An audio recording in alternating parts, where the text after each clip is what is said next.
안녕하세요. 더럽고 질긴 인연의 전 남편을 둔 70대 할머니입니다. 전 오래전 이혼을 했습니다. 그것도 남편의 바람으로 말이죠. 정말 볼 꼴 못 볼 꼴 다 보고 한 이혼이라 두 번 다신 서로 얼굴 볼 일 없을 줄 알았는데 사람 인연이라는 게 참 끈질기더군요. 저는 지금부터 지겨운 농가의 만남과 끝맺음에 대해 이야기해보려고 합니다. 저는 제법 유복한 집안의 외동딸로 태어났어요. 비록 일찍이 병으로 인해 엄마를 여의긴 했지만 전 부족함 하나 없이 행복하게 자랐습니다. 오로지 사업과 딸인 저 단 2개밖에 모르며 사셨던 아버지 덕분에요. 그리고 클래식 피아노를 전공한 후 대학을 졸업했던 전 나이 26에 당시 레지던트 시절을 거치고 있던 3살 위의 의사 남편과 중매 결혼을 하게 되었죠. 남편은 저에게 정말 잘해주었습니다. 바쁜 시간을 쪼개어 제가 좋아하는 클래식 공연 티켓을 미리 예약해두기도 했고, 아무 기념일이 아닌데도 제가 좋아하는 꽃을 사들고 집에 들어오기도 했어요. 홀 시어머니와 결혼해서 가정을 꾸리고 살고 있던 손이 시누이 또한 좋은 사람들이었고, 결혼한 지 2년 뒤 예쁜 딸아이까지 출산하자 전 정말로 세상에서 가장 행복한 사람이 된 것 같았어요. 평생 제 인생이 불행이란 단어는 존재하지 않을 것 같았죠. 남편이 전공의 자격증을 따자 아버지는 남편에게 제법 규모가 있는 2층짜리 병원을 차려주셨습니다. 이제 막 개원한 의사의 병원에 입원실까지 있었을 정도였으니 남편은 신이 나서 어쩔 줄을 몰라 하더군요. 이후 저는 딸을 낳은 지 3년 만에 둘째인 아들을 출산했고, 우리 가족은 그렇게 행복한 나날들을 이어갔어요. 하지만 딸의 나이가 16살이 되었을 무렵부터 제 인생엔 먹구름이 들이우기 시작했습니다. 당시 부도 직전이던 회사를 살리려 매일같이 동분서주하셨던 아버지가 결국 뇌출혈로 쓰러지셨고, 끝내 아버지는 중환자실에서 눈을 감으셨어요. 그리고 그와 동시에 결국 아버지 회사 또한 부도가 나고 말았죠. 왜 이러세요? 제발 그만 좀 찾아오세요. 예고된 불행은 예상보다 더 큰 폭풍우가 되어 우리 가족을 덮치더군요. 한정승의 신청으로 인해 전 아버지 채무를 전부 떠안지 않을 수 있었지만 아버지가 남긴 재산은 모조리 빚쟁이들의 빚을 갚는 데 써야 했어요. 거기까진 괜찮았습니다. 줄 돈이 있다면 당연히 피해를 입은 사람들의 몫이라고 생각했으니까요. 하지만 아버지의 재산은 막대한 빚을 갚기엔 턱없이 모자랐고, 돈을 날리게 생긴 빚쟁이들은 틈만 나면 저희 집과 남편의 병원으로 찾아가 우리를 괴롭히더군요. 우린 법 같은 거 몰라. 우리 돈 줄 때까지 우린 여기서 한 발자국도 안 움직일 거야.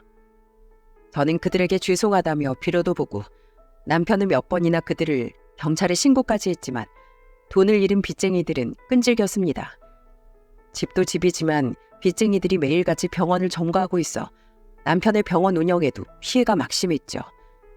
결국 우리는 가진 재산 전부와 남편의 병원을 담보로 대출을 받아 빚쟁이들에게 돈을 갚을 수밖에 없었습니다. 미안해 여보. 당신까지 이런 힘든 일에 휘말리게 해서. 이게 뭔 마른 하늘의 날벼락이야. 짜증나 진짜. 장인어른 정말 너무하시다. 이렇게 빚만 남겨놓고 무책임하게 떠나버리면 남은 우린 어쩌라는 거야? 전 남편에게 너무 미안했습니다. 그런데 남편은 미안해하는 저를 과도하게 몰아세울 뿐만 아니라 돌아가신 저희 아버지를 비난까지 하더라고요. 미안한 건 사실이지만 들어보니 기분이 나빴습니다. 저는 속상한 어투로 남편에게 따져 물었죠. 무슨 말을 그렇게 해? 우리 아버지가 돌아가고 싶어서 돌아가셨어?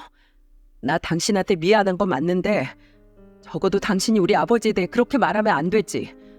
이 집 그리고 당신 병원 다 우리 아버지가 해주셨던 거 아니야? 게다가 당신은 당신 어머님 돌아가시기 전까지 다달이 몇십에서 많게는 몇백만 원까지 생활비로 붙여드렸잖아.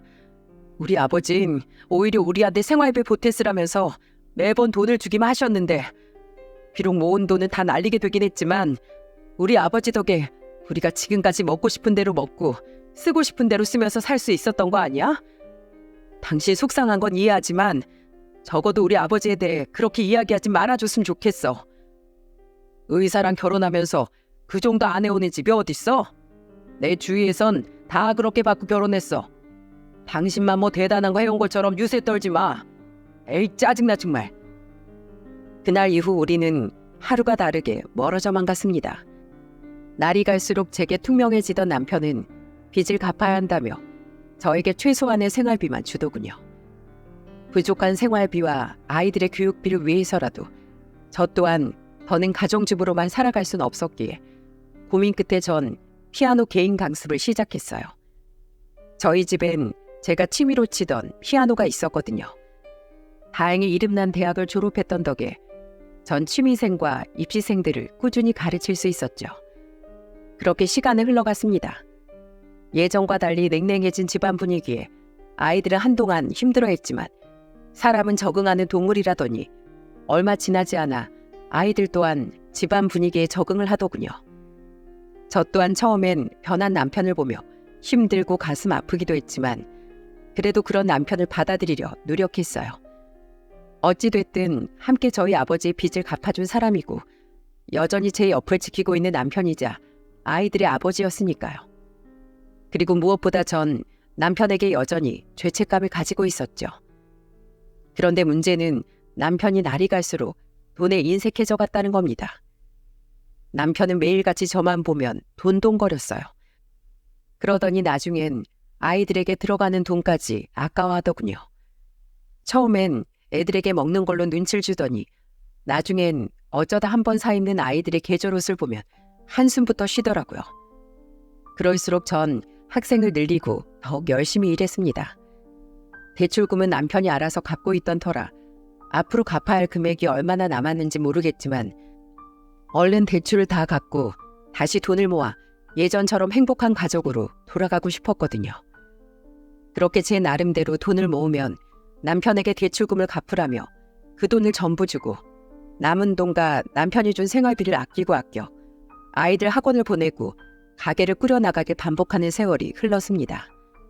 그러던 어느 날이었어요. 엄마, 나 학교에 육성회비 내야 하는데. 어머, 내 정신 좀 봐. 당시 고3이었던 딸은 제게 쭈뼛거리며 육성회비를 달라고 하더군요. 분명히 달력에 메모를 해놨는데 아차 싶더라고요. 그리고 그럴 일도 아닌데 괜히 돈 문제로 딸이 부모 눈치를 보는 것 같아 속상했죠. 그런데 워낙에 돈을 모으기만 하면 남편에게 전부 줬던지라 제 수중에 육성회비를 낼 만한 돈조차 없더라고요. 하는 수 없이 전 아침 식사 자리에서 남편에게 육성회비 이야기를 꺼냈죠. 여보, 유나 학교 육성회비를 내야 하는데 내가 지금 수중에 돈이 없어. 오늘까지 내야 한다니까 당신이 나 대신 좀 유나 육성회비 좀 내줘. 뭐? 애들 교육비랑 생활비는 다 당신이 알아서 하기로 한 거 아니었어? 그랬지. 근데 며칠 전에 내가 당신한테 그동안 모아놨던 돈 다 줬잖아. 당장 이번 달 생활비도 빠듯하고. 참 집안 살림 잘 꾸린다. 어휴, 애들 키우는데 돈이 왜 이렇게 많이 드는 거야? 아주 숨만 쉬어도 돈이네 돈. 여보, 애들 앞에서 말 좀 가려서 해. 왜 애들 상처받게 말을 그렇게 해. 이렇게 대놓고 말해줘야 얘들도 부모 돈이 땅 파면 나오는 게 아닌 걸 알아먹지. 에휴, 유나 너 설마 대학교까지 간다는 염치 없는 말 하는 건 아니지? 분명히 말해두는데 나 그럴 돈 없다. 남편은 하다못해 딸을 향해 망언을 날리더군요. 딸은 수저를 식탁에 가만히 내려놓더니 남편을 바라보며 이렇게 말했어요. 저 대학 가고 싶어요, 아버지. 담임선생님이 제 성적 정도면 의대도 노려볼 수 있다고 말씀하셨어요. 저도 아버지처럼 의사가 되고 싶어요. 뭐? 의대? 남편은 젓가락을 탁 소리가 나게 식탁에 내려놓더니 딸을 향해 비아냥대기 시작했습니다. 저는 화가 나서 남편을 말렸죠. 이 집애가 뭐 공부? 의대를 가? 개나 소나 의사 아냐? 너 의대 학비가 얼마나 비싼 줄이나 알아? 허튼 소리 하지 말고 고등학교 졸업하면 공장에 취직해서 돈이나 벌어. 먹여주고 키워준 값 집에다가 보태라고. 여보, 그게 애한테 지금 할 소리야? 돈이 없으면 빚을 내서라도 자식들 공부시키는 세상에. 뭐? 의대를 포기하고 공장이나 가라고? 그것도 집에 돈이 있을 때나 하는 말이지. 이래서 요즘 것들이 문제야. 자식 대학 보내는 일이 어디 한두 푼 드는 일인 줄 알아? 야, 조윤아. 너 이번 기회에 똑똑히 알아둬라. 내가 조건 없이 너희들한테 지원해주는 건 딱 고등학교 때까지야. 더는 국물도 없어.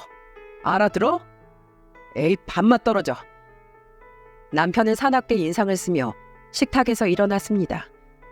그런데 그때 예상치 못한 일이 일어났어요. 화가 난 제가 벌떡 일어나 남편에게 뭐라고 더 따지려고 하는데 누군가 저를 막아서더군요. 누가 조건 없이 우리를 지원해줬는데요? 아버지가요? 그 사람은 바로 저와 남편을 따라 의자를 박차고 일어난 딸이었습니다. 딸은 그동안 참아왔던 서러움이 터진 듯 눈물을 그렁거리며 남편에게 따지듯 묻기 시작했어요. 뭐야? 너 지금 어디서 눈가를 부라려? 이게 감히 부모한테 건방지게 당장 눈 안 깔어? 아니요, 못 깔겠어요. 저도 오늘 할 말을 해야겠어요.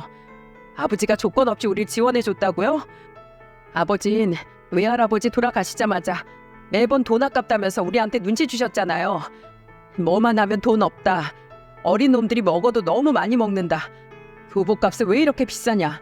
이러면서요. 무슨 부모가 그래요? 어떻게 부모가 자식들이 이렇게 서럽게 만들 수가 있어요?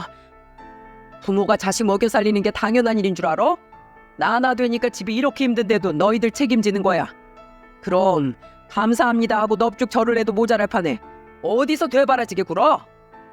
좀 당연하면 안 돼요? 솔직히 아버지도 자식인 엄마한테 다 퍼주던 외할아버지 덕에 외할아버지 돌아가시기 전까진 편히 산 거잖아요. 아버진 친부모도 아닌 외할아버지 피를 쪽쪽 빨아먹고 살았는데 왜 우리한테 고작 집에서 편하게 밥 먹는 것조차 눈치를 줘요? 게다가 아버진 쥐꼬리만한 생활비만 엄마한테 줬을 뿐이잖아요. 힘들게 살림하고 피아노 가르쳐서 우리 공부시키고 있는 건 바로 엄마 아니에요? 근데 왜 생색이란 생색은 아버지 혼자 다 내세요? 대체 왜요? 이게 진짜? 오냐, 너 오늘 비 오는 날 먼지나게 한번 맞아보자. 여보. 얼굴이 시뻘개진 남편은 딸의 뺨을 세차게 내리치더군요. 저는 황급히 달려가 딸을 보호하려 딸을 끌어안았습니다. 하지만 딸은 제품 안에서도 충혈된 눈으로 남편을 노려보며 고래고래 악을 썼죠. 할 말 없죠? 제 말이 다 맞으니까 아버지도 지금 할 말이 없어서 저한테 손 올린 거잖아요. 저 대학 갈 거예요. 누구 좋으라고 대학을 안 가요? 내 인생 망치면 나만 손해인데. 이게 아직도 정신을 못 차렸네. 대학? 어디 가고 싶으면 가봐. 근데 난 네 앞으로 돈을 한 푼도 못 준다. 어디 부모한테 감사할 줄 알아야지. 당신도 애들 교육 똑바로 좀 시켜. 애들 뭐 이렇게 버르장머리 없이 키웠어? 남편은 씩씩대며 곧바로 출근을 해버리더군요. 딸은 제품에 안겨 엉엉 울었고 저 또한 그런 딸을 달래며 함께 눈물을 흘렸습니다. 아들은 숙연한 표정으로 그런 우리를 바라보다 고개를 푹 숙이고 있었죠. 그날 전 결심했습니다. 수중에 돈을 모아놔야겠다고요. 제가 남편에게 죄인 심정을 가지고 있다고 한들 더 이상 저 때문에 아이들까지 불행하게 만들 수는 없었어요. 그래서 그날부터 전 돈을 모으기 시작했습니다. 남편에게는 학생 수가 줄었다고 핑계를 대며 저는 남편에게 돈을 주지 않았고 차곡차곡 그 돈을 전부 저축했죠. 그 와중에 기특하게도 딸은 의대에 정말 합격을 했고 전 몇 달 새 모은 약간의 돈으로 딸에게 미리 자취방을 구해주었습니다. 학비를 대출받게 해서 미안하다. 이 엄마가 아직은 힘이 없어. 그래도 엄마가 다달이 월세는 어떻게 해서든 내줄 테니까 네 아버지랑은 떨어져서 살려무나. 고마워 엄마. 나 공부 진짜 열심히 할게. 과외도 해서 돈도 열심히 벌게.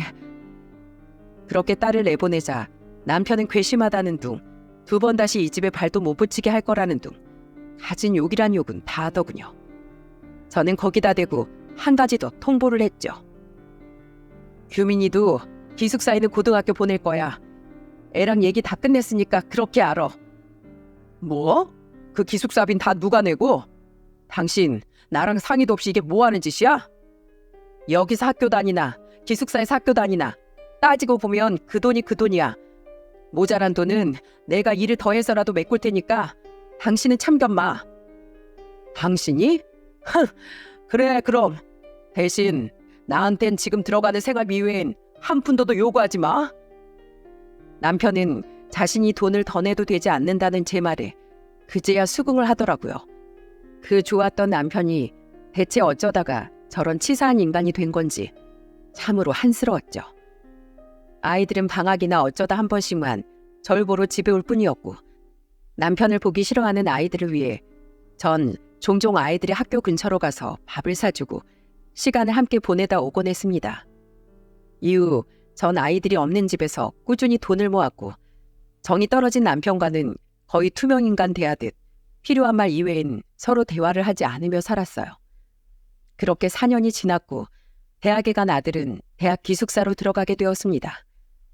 그때도 남편은 아들에게 등록금 한 푼 보태주지 않았죠. 저는 수중에 있는 돈으로 조금이나마 아이들의 학비를 보태고 생활비를 보내주었습니다. 그런데 최근 한 1년여 정도 사이에 남편의 행동이 어딘가 이상하더라고요. 남편은 자꾸만 외박을 일삼았고, 가끔씩 남편의 옷에선 옅은 여자의 향수 냄새도 났어요. 처음엔 머릿속에 드는 생각을 애써 부정했습니다. 아무리 우리가 무늬만 부부였다지만 그 힘든 시간들 속에서도 서로를 버리지 않고 살아온 우리에게 나름의 의리가 있을 거라고 생각했거든요.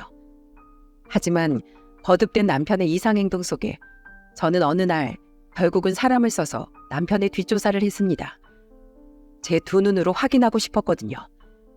위태로웠던 우리의 결혼 생활이 정말 끝이 나려고 하는 건지, 그 원인이 정말 남편의 바람인지 말이죠. 그리고 남편은 끝까지 놓지 않았던 마지막 제 희망 한 가닥을 무참히 끊어버리더군요. 심부름센터 직원이 제게 준 증거들을 본 전 두 눈을 질끈 감아버리고 말았습니다. 그곳엔 남편과 상간녀와의 외도를 입증해줄 수많은 사진과 자료들이 있었거든요. 남편분 능력이 좋으시네요. 바람난 여자가 무려 남편분보다 14살이나 어리더라고요. 저는 심부름센터 직원이 준 녹음 파일을 덜덜 떨리는 손으로 재생시켰습니다. 그리고 그곳에 담긴 남편과 상간녀의 음성은 저에게 어마어마한 배신감을 안겨주었죠. 자기, 이번에도 우리 딸 대학 등록금 내줘서 정말 고마워. 나 요새 자기 덕분에 인생에서 최고로 행복한 나날을 보내는 중이야.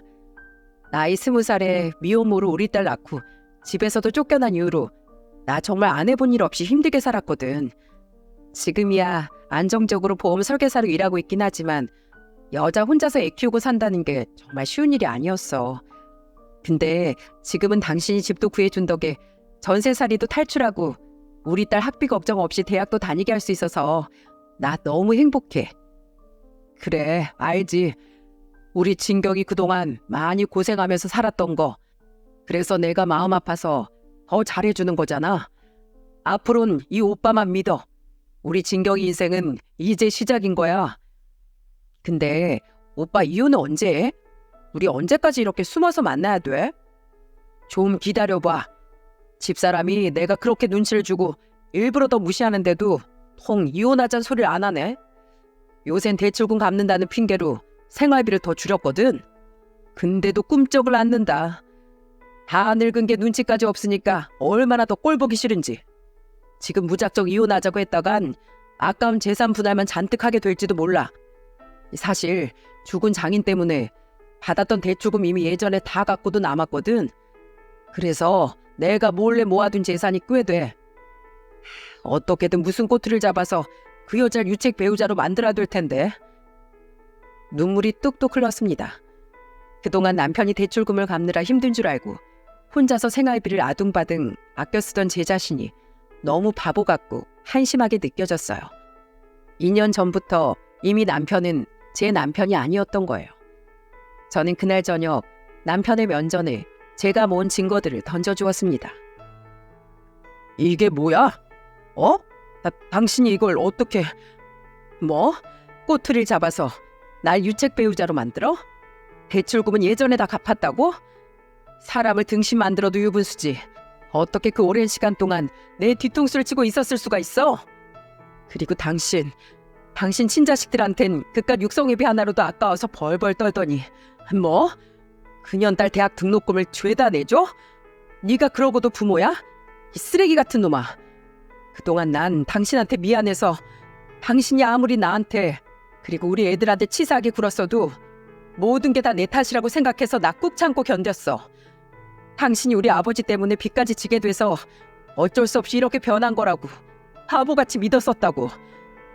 근데 내가 바보 머저리였다. 등신천치였어. 나 이혼 소송 걸 거야. 그리고 당신이랑 그 상간녀한테 위자료 두둑이 받아내서 우리 딸 아들 대학 등록금 내가 전부 다 내줄 거야. 이 더러운 인간아. 아, 진짜 재수없게도 걸렸네. 이렇게 될 줄 알았으면 그냥 돈 몇 푼 쥐어주고 진지게 내쫓아 버릴걸. 소송? 더러워. 근데 당신 돈은 있어? 변호사 비용이 한두 푼이 아닐 텐데. 당신 예전에 육성회비 낼 돈도 없어서 나한테 빌빌거리지 않았나? 넌 딴 주머니 차고 다녔는데 나라고 안 그랬을까봐? 밴댕이 같은 너 때문에 어떻게든 내 자식 내가 챙기려고 나도 그동안 돈 좀 모아뒀어. 야, 진짜 인생 그따위로 살지 마. 나 같으면 14살 어린 여자 꼬시려고 내 자식은 내팽개치고 그 여자랑 그 딸 자식한테 돈 퍼다 날랐다는 사실이 너무 쪽팔려서 어디 가서 얼굴도 못 들고 다닐 거야. 흥, 나이 많고 능력도 없으니 약 올라서 이죽되는 꼴 하고는. 그래, 이혼해. 법정에서 보자, 어? 이렇게 먼저 속 시원하게 이혼하자고 해줘서 고맙다. 분통이 터졌습니다. 남편은 끝까지 제게 미안하다는 말 한 번 없이 도리어 뻔뻔하게 나오더라고요. 저는 그날 피눈물을 흘리며 짐을 싸서 딸의 자취방으로 향했어요. 자초지종을 들은 딸은 노발대발하며 저에게 말했죠. 하나부터 열까지 참 치사하고 더러운 인간이다. 차라리 잘 됐어. 그 인간 돈 잔뜩 뜯어내고 시원하게 이혼해버려. 이제 나랑 같이 살자, 엄마. 이후 저는 모은 돈을 털어 변호사를 선임했고 남편과 그 상간녀에게 각각 소송을 걸었습니다. 남편은 그동안 얼마나 오래 절 속인 건지 모아놓은 돈이 제법 두둑했더군요. 덕분에 저는 꽤 큰 액수의 재산 분할과 함께 두 인간에게 각각 두둑한 위자료를 받은 후 이혼을 할 수 있었습니다. 남편과 상간녀는 마지막 재판이 끝나고 난 후 저를 보며 이러더군요. 으유, 지겨운 돈벌레들이 마지막까지 내 피와 살을 물어뜯고 가는구나. 됐어, 오빠. 이제 신경 꺼. 앞으로 펼쳐질 우리 행복한 미래를 위한 투자였다고 생각하자. 소름 끼치는 상간녀의 콧소리에 절로 인상이 찡그려졌습니다. 저는 그들을 보며 딱 한마디를 해줬죠. 잘 어울리는 한 쌍의 바퀴벌레네. 아유, 시궁창 냄새. 뭐야? 제 말에 상간녀는 발끈했고 남편은 제게 주먹을 치켜들더군요. 그러자 저와 함께 있던 딸은 절 감싸 안았고 아들은 그런 남편을 막아서며 이렇게 말했습니다. 아저씨, 나 이제 아저씨를 내 아버지라고 전혀 생각 안 하는데 어디 한번 누가 이기나 해볼까요? 남편은 이를 뿌듯 깔고 이야기하는 아들의 말에 눈치를 보며 깨갱하더군요. 그리고 남편은 저와 아이들을 노려보며 상간녀와 함께 사라졌죠. 그 찌질한 모습이 그 두 사람의 마지막이었습니다. 아니, 마지막인 줄 알았어요. 더 이상 제가 그들을 마주칠 일은 없을 줄 알았죠. 제가 다시 그들을 마주하게 된 건 25년이라는 아주 긴 시간이 흐른 뒤였어요. 이후 저는 이혼하며 생긴 돈으로 방 3개짜리 빌라를 구해 아이들과 함께 살기 시작했습니다. 그리고 남은 돈으로 작은 피아노 학원을 차려 동네 아이들을 가르쳤죠. 너무 행복했어요. 비록 생활이 조금 빠듯하긴 했지만 아이들 또한 과외 알바를 하며 생활비를 보탰고 무엇보다 눈치를 볼 전남편이 없다는 사실만으로도 숨통이 트이더군요. 이렇게 행복할 줄 알았으면 죄책감이고 뭐고 그냥 진즉에 이혼할 걸 그랬다는 생각이 매일같이 들더라고요. 저는 전남편과 상간녀와의 소식은 일절 알아보지 않았습니다. 궁금하지도 않거니와 애초에 알고 싶지도 않았거든요. 그저 앞으로는 제 앞에 놓인 인생의 행복만을 움켜쥐며 살고 싶었죠. 저희 딸은 전공의 과정까지 마친 대학병원에 그대로 남아 의사 생활을 계속하다가 큰 대형 병원으로 이직을 했습니다. 제 아들은 회사를 다니다가 착하고 순한 며느리 만나 결혼을 했는데 저희 딸은 영 결혼 생각이 없더라고요. 한 번은 딸에게 물어보니 딸이 이렇게 말했죠. 그렇게 다정하던 내 아버지란 인간도 한순간에 변해버리는 걸 눈앞에서 봐서 그런지 난 별로 결혼 안 하고 싶어. 그것보다 난 그냥 사랑하는 우리 엄마랑 평생 이렇게 살래. 다 큰 딸은 저를 끌어안으며 얼굴을 부볐습니다. 저는 딸이 부모 때문에 너무 큰 상처를 안고 살아가는 것 같아 안쓰럽고 미안한 마음에 그런 딸을 꼭 안아주었죠. 그렇게 딸이 44살이 되었던 어느 무렵 딸은 저에게 굉장히 놀라운 소식 하나를 전해주더군요. 엄마, 대박! 나 오늘 아버지랑 그 상간녀 봤다? 그 여자 딸까지도 봤어. 뭐? 어디서? 나 오늘 예전에 대학병원에서 일할 때 모셨던 교수님 장례식장 간다고 했잖아. 그 교수님이 워낙에 발이 넓은 분이셨거든. 와, 근데 그 교수님이랑 친했는지 아버지가 그 여자랑 그 여자 딸까지 다 데리고 와 있더라고. 그 뒤로 둘이 재혼했나 봐. 근데 진짜 웃긴 게 뭔지 알아? 그 여자 딸 남편이라고 앉아있던 사람이 나랑 아는 사람이더라. 친하진 않았는데 예전에 대학병원에 있을 때 오며 가며 인사하던 다른 과 의사였거든. 세상 진짜 무지 좁지 않아? 그 사람이 나한테 먼저 아는 척 인사 오는데 날 본 인간들 표정이 진짜 가관이더라. 무슨 일인지 몰라도 나 모른 척 하던데? 그러면서 내가 무슨 말을 할까 싶었는지 딱 봐도 표정이 엄청 불안해 보이더라고. 그래서 너도 그 사람들 아는 척 안 했어? 당연히 안 했지. 나도 그 쪽팔린 인간이 내 아버지라고 알리고 싶지 않았거든. 심지어 그 인간 나중에 술에 취해서 창피한 줄도 모르고 자기 그 나이까지 아직 돈 잘 번다고 막 다른 의사들한테 떠벌리고 있더라. 나이가 70 중반이 다 된 인간이 왜 그러고 살까? 진짜 너무 싫어. 딸은 이야기를 하며 몸서리를 치더군요. 놀라웠어요. 그리고 한편으론 우리 딸은 그 인간에 대한 트라우마로 결혼도 안 하고 있는데 그것들은 잘 사고 있다는 사실에 신경질이 났죠. 그런 제 마음을 눈치챘는지 딸은 저를 끌어안으며 이렇게 말하더라고요. 엄마, 그 인간들 잘 살고 있어서 속상해? 그러지 마. 지금 우리만 행복하게 잘 살고 있으면 그걸로 된 거잖아. 우리 딸 언제 이렇게 다 커서 엄마를 가르칠 줄도 알게 됐어? 기특한 우리 딸. 맞아. 엄만 지금 너랑 이렇게 살고 있는 지금이 최고로 행복해. 하지만 우리와 다르게 캥기는 것이 많은지 그들은 우리를 무시할 수 없었던 모양이더라고요.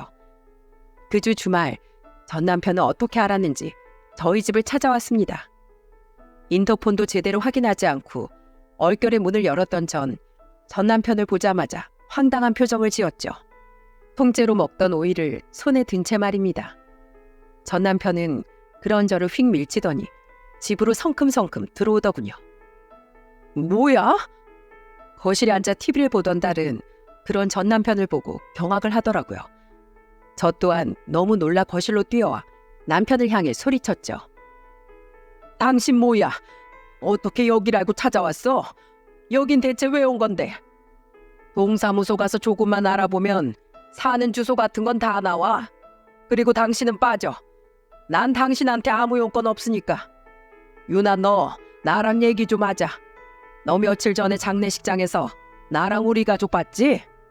우리 가족이래. 네, 봤어요. 왜요? 너 행여 내 딸이라고 내 사위한테 입 한번 뻥끗했단 봐라. 게다가 네 엄마랑 나랑 한 이혼에 대한 이야긴 입 밖에 꺼낼 생각도 하지 마. 알았어? 했단 봐. 내가 너 가만두나 안 두나. 참 황당했습니다. 그놈은 25년 만에 만난 자기 딸을 찾아와 고작 한다는 말이 자기와의 관계를 자기 사위에게 아는 척하면 가만 안 두겠다는 으름장이더군요. 전 남편의 말에 딸은 콧방귀를 끼며 팔짱을 꼈죠. 뭐지? 저 원래 아무 관심 없었는데 댁이 여기까지 와서 이러니까 좀 궁금한데요. 내가 왜 얘기하면 안 되는데요? 넌 어릴 때나 지금이나 싹바가지 없는 건 여전하구나. 그냥 하지 말라면 하지 마로. 어차피 옆게 좁은 바닥이라 이혼한 걸 숨기지 못했을 거고. 아, 바람 피워서 이혼당한 사실을 숨긴 건가? 맞죠? 놀랍게도 딸의 말이 정답인지 남편은 아무 말도 못하고 입술을 꾹 깨문 채 부들대더군요. 자신의 말이 들어맞자 딸은 입꼬리를 싹 말아올리더니 이죽거렸죠. 그 사람 집안 내가 알기론 부모님이 교육자 출신이라 꽤나 엄한 집안이라는데 어떻게 그런 집 아들을 이런 쌍놈의 집안에서 콱 물었대? 어지간히 그 사람 앞에서 가식 떠셨나 봐요. 그 사람 집안에서 알면 얼마나 기절 초풍하려나. 자기들 사돈이 24년 함께 산 조강 지쳐버리고 바람난 짐승 같은 인간들인 걸 알면 말이에요. 이게 진짜? 너 어렸을 때처럼 좀 맞아봐야 정신 차릴래? 이게 어디서 지혜비도 몰라봐. 때리긴 누굴 때려. 정신 못 차린 건 바로 당신이야. 저는 고함을 지르며 딸의 앞을 막아섰습니다. 그리곤 손에 들고 있던 오이로 남편의 머리통을 후려쳤어요. 아! 당신 미쳤어? 지금 뭐로 때린 거야? 먹던 오이다. 이 오이 쭉정이 같은 놈아. 안 그래도 내가 25년 전에 네 놈이 내 딸 뺨 때렸을 때 똑같이 못 때려준 거 하나가 가슴에 유일한 한으로 남아있었다. 근데 25년 만에 나타나서 또 내 딸을 때린다 어쩐다 떠들어? 확 두들겨 패서 오이 소박이처럼 시뻘겋게 만들어줄까 보다. 내 집에서 당장 나가. 이 무식한 여편 내가 어디다 대고 손찌검질이야? 이게 봐줬더니 확 그냥. 지금 누구 엄마한테 손을 대? 굴하지 않고 전 남편이 제게 손을 들어올리자 이번엔 딸이 마시고 있던 냉커피를 전 남편의 얼굴에 부어버렸습니다. 그리고 우리는 정신 못 차린 그놈을 그대로 현관 밖으로 밀어서 쫓아내버렸죠. 2번 다시 우리 앞에 나타나지 마, 이 자식아. 아, 이것들이 진짜 내가 너희들 가만둘 것 같아? 어? 그래, 어디 두고 보자. 유나 너 감히 애비한테 이딴 짓을 해댔겠다? 아버지가 아버지 같아야 아버지 취급을 하죠. 어디 그쪽 사이한테 그쪽들 정치 한번 죄다 까발려드려요? 해봐 어디. 그럼 나도 내 인맥 모조리 다 동원해서 내 기필코 네 의사 가운까지 벗겨버릴 테니까. 나 서울바닥에서 의사만 수십 년을 해온 사람이야. 내 인맥이 어디 보통 인맥일 것 같아? 네, 어디 한번 해보세요. 그럼 나라고 뭐 가만히 있을 줄 알고? 전 남편은 약이 머리 끝까지 올랐는지 한참 동안 저희 집 앞을 떠나지 않고 문 앞에서 고래고래 욕설을 퍼붓더군요. 듣다 못한 제가 경찰에 신고한다고 소리를 치자 겁을 먹었는지 그 찌질한 놈은 그제야 조용해지더라고요. 하지만 한편으론 걱정이 된 저는 딸에게 조심스럽게 물었습니다. 저놈 저렇게 보낸 건 속이 다 시원하다만 너 정말 괜찮겠니? 너 앞으로 곤란해질 일 같은 건 없는 거야?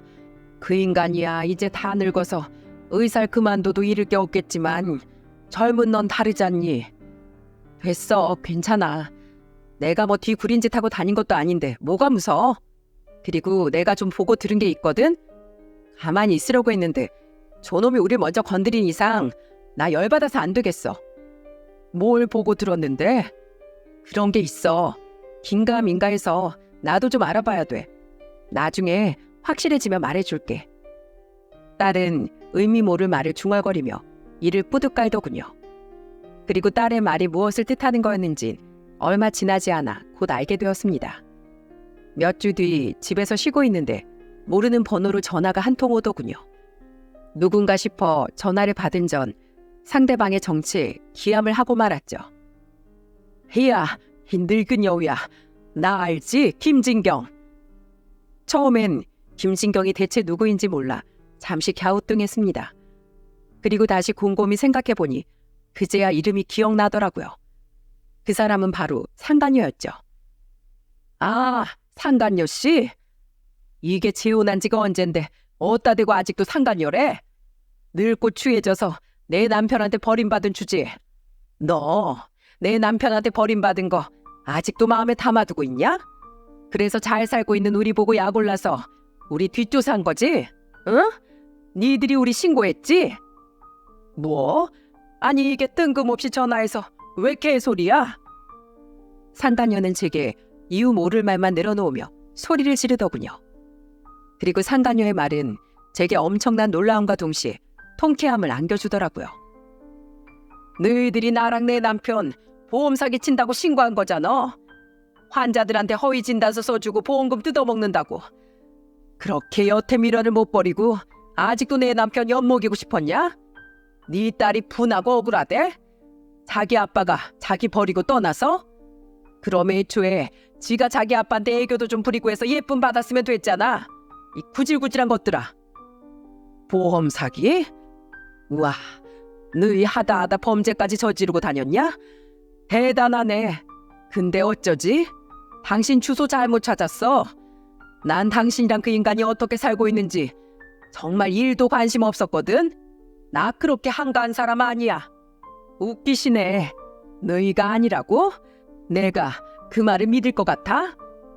믿던지 말든지. 근데 너희 제발 좀 평범하게 살면 안 되니?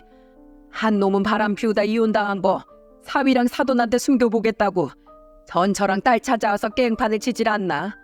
한 놈은 위법행위 저지르다가 재발저려서 남편 전차한테 입에 개거 물고 난리를 치질 않나? 정말 환상의 짝꿍이다. 야, 너희가 평소에 똑바로 살았으면 누군가 너희를 그렇게 신고할 일도 없었겠지. 너희가 범죄 저지르고 잘못 살아서 그런 일이 생긴걸 왜 엄한 나한테 아프리야? 넌 네 딸 얼굴 보기가 부끄럽지도 않니? 하긴 알았으면 다 큰 딸 앞에서 대놓고 바람 피우고 다니지도 않았겠지. 뭐? 야, 이게 어디서 내 딸을 들먹여? 네가 먼저 내 딸 얘기를 꺼냈잖아. 내로남불도 유분수지.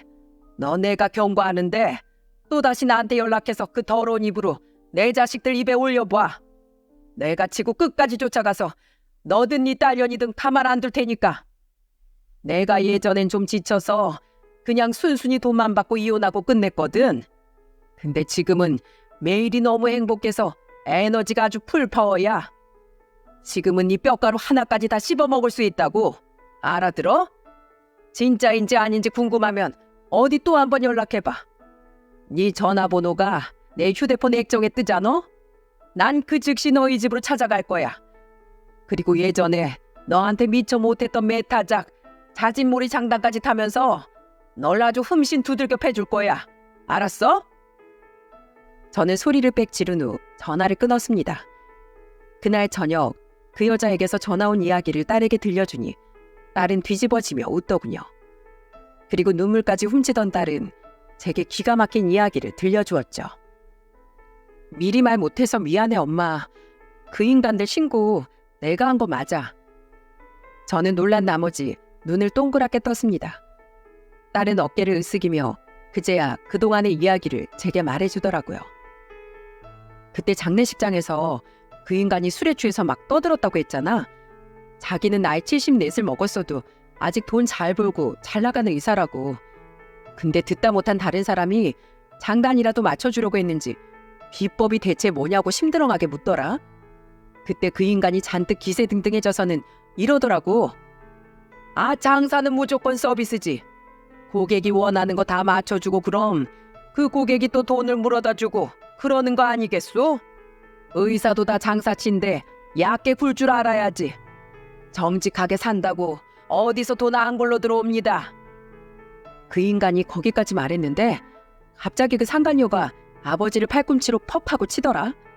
그제 아버지가 상간녀 눈치를 보면서 앞에 있던 사람한테 아무튼 비법은 서비스라는 얘기였다. 이러면서 얼버무리는데 뭔가 좀 이상하더라고. 그래도 그땐 그 인간들한테 더는 신경 쓰고 싶지 않아서 그냥 넘겼거든. 근데 그 인간이 우리 집까지 와서 깽판치는 모습을 보고 아이 2번 다시 우리 앞에 못 나타나게 복수해줘야겠다고 마음먹었지. 전 남편이 우리 집에 왔다 간 이후 딸은 몰래 전 남편 병원에 뒷조사를 했다고 합니다. 25년 전 제가 남편의 외도 증거를 잡기 위해 사람을 썼다던 일이 마침 생각나서요. 그리고 밝혀진 전 남편의 비밀은 아주 놀라웠다고 하네요. 진짜 대박인 게 뭔 줄 알아, 엄마? 그 상간녀 직업이 보험 설계사였잖아. 그 2인간, 엄마랑 그 인간이 이혼하기 전부터 서로 붙어먹고 보험 사기를 쳤대. 가짜 손님 모아서 허위 진단서 써주고 보험료 타내서 서로 나눠먹고 보험금 듬뿍 타내겠다고 많이 다치지도 않았는데 장기 입원 시켜달라 진단서 좀 길게 끊어달라 하는 사람들을 그 상간녀가 그 인간 병원에 연계시켜주면 또 거기다가 뒷돈 받아먹고 그 짓을 무려 20년이 넘게 둘이 해왔던 거야. 그러니까 황금알 낳아주는 거인 그 상간녀가 돈벌레 아버지 눈엔 천사 그 자체였겠지. 그런 사람한테 집 좀 얻어주고 그 딸한테 대학 등록금 내주는 일이 어디 아까웠겠어? 그냥 투자라고 생각했겠지. 아무튼 그래서 두 연놈 다 신고해버렸어. 저는 경악할 만한 진실에 혀를 내둘렀습니다. 그렇게 그 두 사람은 저희 딸에 의해 20여 년간의 악행이 만천하에 드러나게 된 거예요. 딸이 의사가 돼서 장례식장에서 그들을 마주치지 않았다면, 제발 저린 전 남편이 우리를 찾아오지만 않았다면 그런 일은 일어나지 않았을 테니 사람 인연이라는 게 참 기구하면서도 신기하죠. 이후 전 남편과 상간녀는 장기간 이어진 범행으로 인해 얻은 이득이 많고 죄의 재질이 무겁다고 판단되어 교도소 복역을 선고받았습니다. 특히 요즘은 보험사기 방지 특별법이 시행되고 있던 터라 의료법 위반과 더해져 전 남편은 의사 면허 취소를 포함해 상간녀보다 더욱 무거운 가중처벌을 받게 되었죠. 그리고 딸에게 듣기로 상간녀의 딸 또한 남편에게 이혼을 당했다더군요. 그 의사가 지인한테 내 연락처를 물어봤다면서 나한테 연락해서 알려줬어. 자기 장인하고 장모가 구속된 후로 뭔가 그게 다가 아닐 것 같아서 찝찝하더래. 그래서 그 사람도 사람을 써서 조사를 좀 해봤다나 봐. 그때 내가 그 인간 딸인 것도 알게 됐다는데 다행히 내 사정을 이야기해 주니까 날 이해해 주더라고. 아무튼 그 조사가 진짜 신의 한 수였던 게, 원래 그 사람은 부모의 죄가 자식의 죄는 아니니까 그냥 그 딸이랑 계속 같이 살려고 했었대. 근데 웬걸? 알고 보니 그 여자는 상습적으로 자기 남편 돈을 펑펑 써대면서 바람을 피우고 있었다네. 그것도 한 놈도 아닌 여러 놈이랑. 그래서 그 남자가 시겁해서 이혼 소송 걸고 집에서 내쫓아 버렸다고 하더라. 하나 있는 딸은 자기가 키우기로 하고, 그래서 오히려 나한테 고맙대. 내가 그 사람들 신고하지 않았으면 자기도 아무것도 모르고 그 여자한테 돈만 뜯기면서 살 뻔했다고. 진짜 그 엄마의 그 딸 아니야? 그 셋이 뭉쳐서 아주 콩가루 개 막장 집안이 따로 없었더라. 그 상간녀의 딸은 무슨 죄인가 하고 아주 잠시라도 생각했던 제 자신이 한심할 만큼 그 세 사람은 다른 의미로 완벽한 가족이었더군요. 이후 상간녀의 딸은 부모가 교도소에 가서 텅 비게 된 전 남편과 상간녀의 집에 들어가 홀로 살고 있다네요. 의사 남편의 수입 믿고 직장도 진즉에 그만뒀던 터라 병단녀가 되어 구직도 쉽지 않아 보였다는 딸의 말을 끝으로 1년 반이 지난 지금 전 더 이상 그 딸의 소식을 알지 못합니다. 뭐 별일이 없는 한 그 집에서 자기 부모들이 옥바라지라며 쓸쓸히 살고 있겠죠. 모든 이야기를 뒤늦게 들었던 아들은 그들에 대한 이야기를 입에도 올리고 싶지 않은지 인상을 확 찌푸리며 딱 한마디를 하더군요. 끼리끼리는 과학이네. 아들은 어린 손주들을 품에 안으며 자식 둘을 낳은 아버지로서 자신은 절대 그 인간을 죽을 때까지 이해할 수 없을 거라고 말했습니다. 며느리는 그런 아들의 머리를 조용히 쓰다듬어 주더군요. 저는 최근 힘에 부쳐 피아노 학원을 닫았습니다. 애들이 너무 사랑스럽긴 했지만서도 한창 뛰어놀기 좋아하는 애들 여럿을 동시에 돌보는 건 이 나이에 아무래도 무리더군요. 대신 그 돈으로 조금이라도 제 두 다리로 자유롭게 돌아다닐 수 있을 때 딸과 여행을 많이 다니려고 합니다. 자꾸만 늙어가는 저를 보며 내심 가슴 아파하는 딸에게 하나라도 좋은 추억을 더 많이 만들어주고 싶어서 말이죠. 그리고 언젠가는 제가 딸의 곁에 없더라도 딸의 마음속 빈자리를 메꿔줄 좋은 인연이 나타나길 간절히 바라고 또 바라봅니다.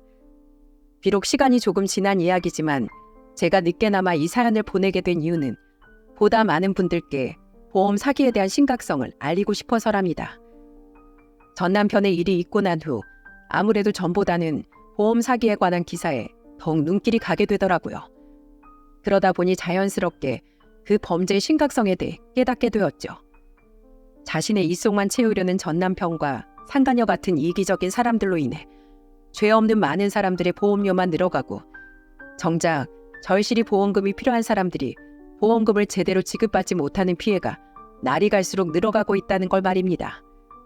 때문에 의료인인 전 남편이 제대로 법의 심판을 받은 일화는 많은 분들에게 좋은 본이 될 거라고 생각했어요. 그렇기에 제 사연이 이 세상을 보다 한 발 나은 곳으로 만드는데 먼지 한 톨만큼이라도 이바지 되었으면 좋겠습니다. 여러분들도 주위의 그릇된 행동을 목격하시면 꼭 제 딸처럼 신고하셔서 보다 좋은 세상을 다 함께 만들어가길 바랍니다. 그럼 제 긴 사연을 들어주신 많은 분들께 감사드리며 이만 사연을 마치겠습니다.